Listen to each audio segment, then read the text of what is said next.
Kratos, glad you flew back out. The Order of the Empty Pew is in pieces, thanks to last month's work. Now the Butcher is asking for us by name. First time a prisoner in this wing has requested an audience. Worth recording for the repository. A man who asks to be heard is a man with something he no longer wishes to carry alone. That is true in every land I have walked through. I sharpen my axe on the flight in, but I do not think we will need it tonight. He wants to speak. Let us listen. I'm running this one different than last time.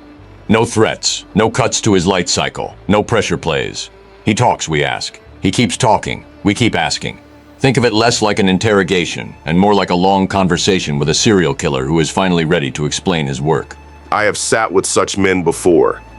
The Norse had their share. The trick is to ask the smaller questions, not the large ones.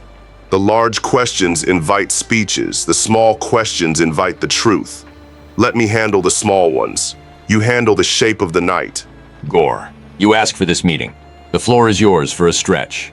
I want to hear how you got from a starving boy on a dead world to the figure sitting across from me tonight. Walk us through it. The repository has time. So do we. A fair opening, Bat. I will give you the long answer for once. My world was sand and silence. We prayed every day. We buried our children every week. My wife went first, then my last son. I dug his grave with my hands. The gods watched from their warm halls and did nothing. That was the day my faith turned inside out. A familiar story.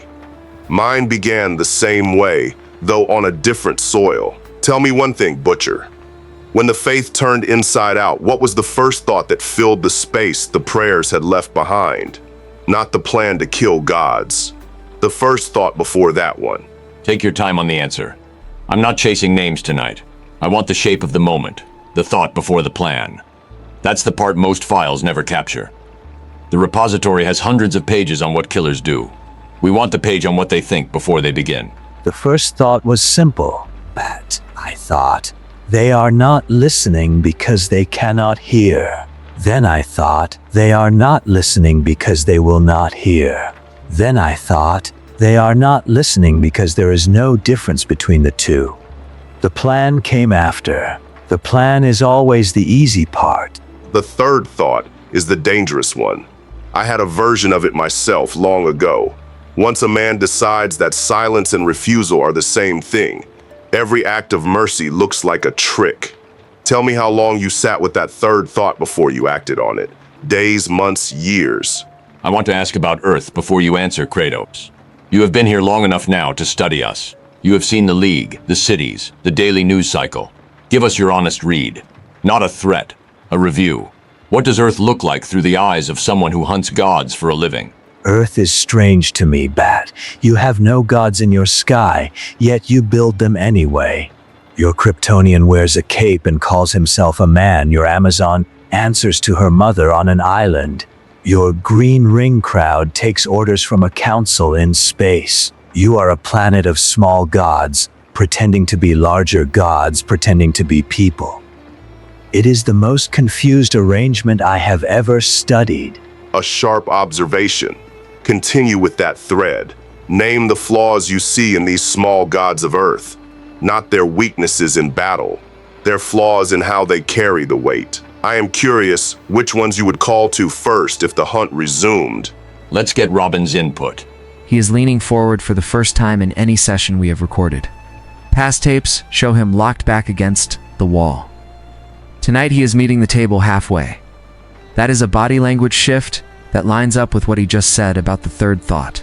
He has been carrying the weight of that thought alone for centuries. Letting it out loosens the muscles. The repository should mark this. Prisoners who request meetings are not always trying to manipulate. Some are just tired of being the only person in the room who knows their own story. Keep him talking. The flaws he names about the League will be the cleanest map of Earth's blind spots we have ever recorded. Robin's right. Keep going, Gorr. You were naming the flaws in Earth's defenders. Take them one at a time. Slow pace, no pressure. The repository wants the long form, not the headline. Start with the one you find most obvious. Your Kryptonian is the easy one. He carries the weight of a planet that did not raise him. Every act of saving is a payment toward a debt he can never finish. He will burn out one day, not from a punch, but from the math. Your Amazon believes love is the answer. Love is a fine answer for small problems. It does not scale to planet-sized threats. Your detective, the green one, is allergic to fire, which is an embarrassing flaw in a man who patrols a planet of candles. A fair set of reeds. Now name the flaw you find in the bat. He sits across from you. He will hear it without flinching, that I can promise. Give us your study of him with the same honesty you gave the others. Master Bruce, the prisoner's read on Mr. Kent matches a private concern I have logged in the manor records over the past 2 years. His sleep cycles have grown shorter. His response time on minor calls has slowed by roughly 11%. I would call the butcher's observation worth a quiet conversation between you and Mr. Kent at your earliest convenience, sir. Alfred just confirmed your read on Kent, so your eyes work. Give me my flaw, Gorr. I came in tonight planning to listen, not defend. Same offer Kratos gave you, no flinching, speak plain. The repository earns its keep on the hard pages. Your flaw, Bat, is that you treat every villain as a puzzle to solve. You sit across from us, you study us, you ask the small questions, you build files, but you never finish any of us. You leave us alive in cells like this one, because you believe finishing us would finish something in you too. That belief is a luxury. One day a prisoner will use that luxury to end your city. It will not be me. Will happen. A clean strike, that last one. Bruce, I will not insult you by pretending he is wrong. I have lived the other path. It carries its own cost. Neither path is clean. The repository should record both sides of this exchange for the next generation to weigh. Noted. Tape end. Gorr, you held up your end of tonight's meeting. I'll hold up mine. Your light cycle stays at full, your reading materials return tomorrow, and the chessboard comes back next week. Kratos, the manor is waiting. Alfred set out lamb stew. Damien wants another rematch with the wooden swords. The repository has its longest entry yet.